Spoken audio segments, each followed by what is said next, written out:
Barely breaking 200 miles per hour on their last trip to Bonneville, the team returned to Columbus, where they spent long hours retooling their vehicle.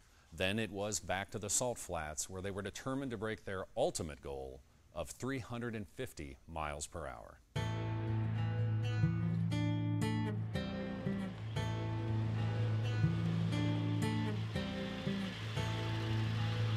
One of the things that makes this fun is the fact that you're really working with limited resources, and you have to sometimes come up with some really creative solutions. There's always ups and downs, valleys and mountains.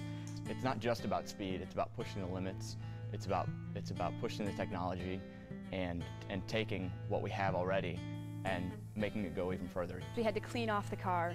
We have a steel chassis that tends to rust when it sits in salt, so there was a lot of cleaning, dismantling, inspecting everything, making sure that we didn't damage anything when we were out there the first time, and then putting it all back together and loading it up and taking it back out.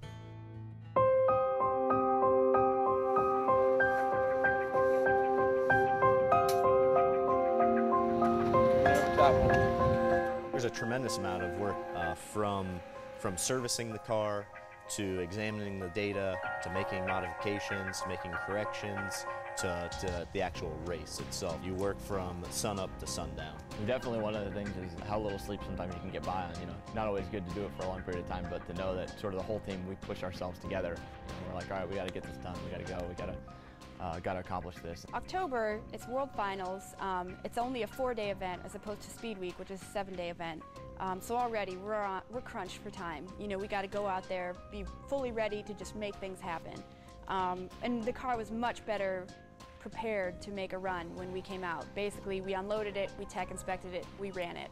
The plan at this point is simply to put the vehicle in together, which it mostly is, tow it to the starting line, and then get in line and run.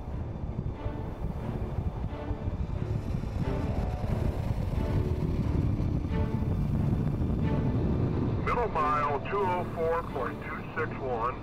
In the last mile 223.334.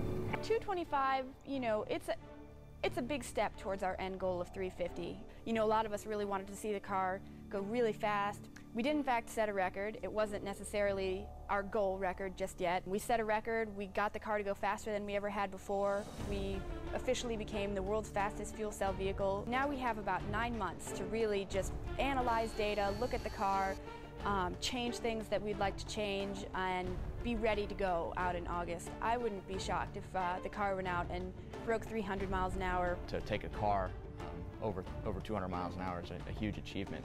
We set the top speed for a fuel cell car. It's just engineering students here with a car that we've built in the garage here, able to go out and knock off 2 of the Big Three's records. You know, it's a remarkable accomplishment if you step back and take a look at it.